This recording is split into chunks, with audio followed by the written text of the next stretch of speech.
In this lesson, we're going to learn the W-shaped block in a side-sitting stance. So, W-shaped block goes by different names depending on what school you train at. Some schools refer to it as a mountain block. I want to be clear that we have a technique called a mountain block that looks similar, but it is a different block.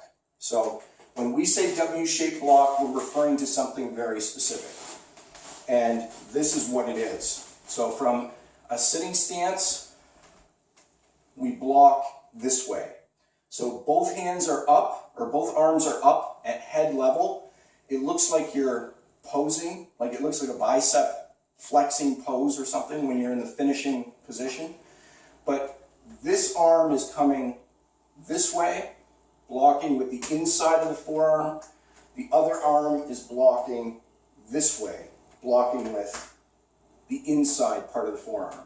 So the outer forearm on one hand and the inner forearm on the other. So coming around like this with a twisting motion. Both arms block simultaneously, whichever side you're going, they block simultaneously. And the defense, what this is used for is an attack on both sides of your body. So you could imagine there's an attacker here, there's an attacker here, and you're stopping two attacks coming at head level on either side.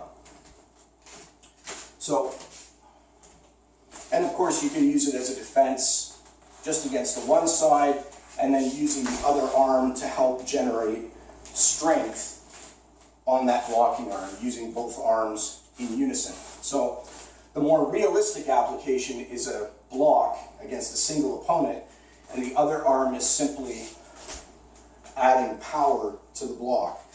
But it can also be used to defend in both directions, of course.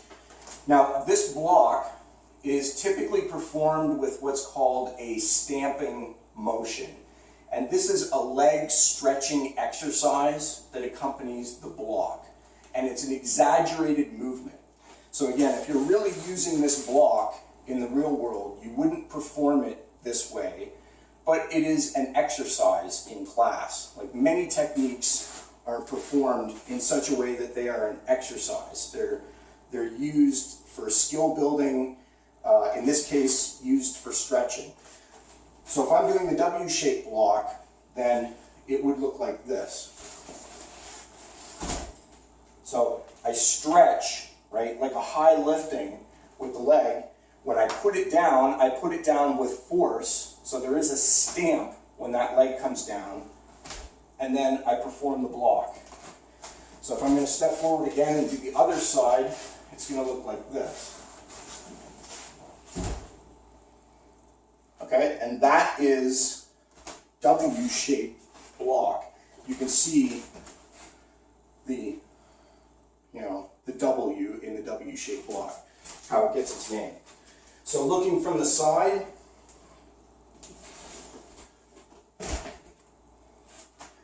right? One more time. When we turn around, we don't do the stamp. So when you want to change directions and turn, foot in and out, and just perform the block without the stamp.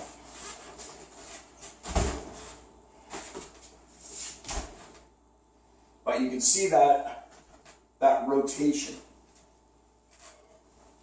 when we do this block, both arms moving together. So, practicing W-shaped block by count. 2. I think I'm going to run out of space. 3.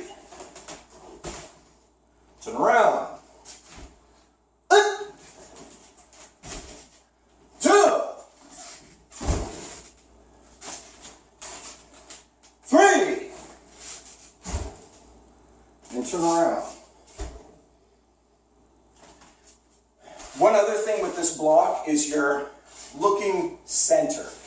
So when you perform this block, you're not looking left or right, you're looking straight ahead. So again, this just assumes that the opponent is on either side of you, so you're just looking center when you perform this block. So that is W-shaped block. And remember, fists closed on this one here. Up at head level, don't let your arms do this. Don't let your arms do this.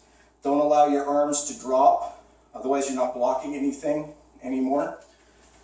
You don't want them too high, of course. Out here, just like this. So this is W-shaped block in a side sitting stance.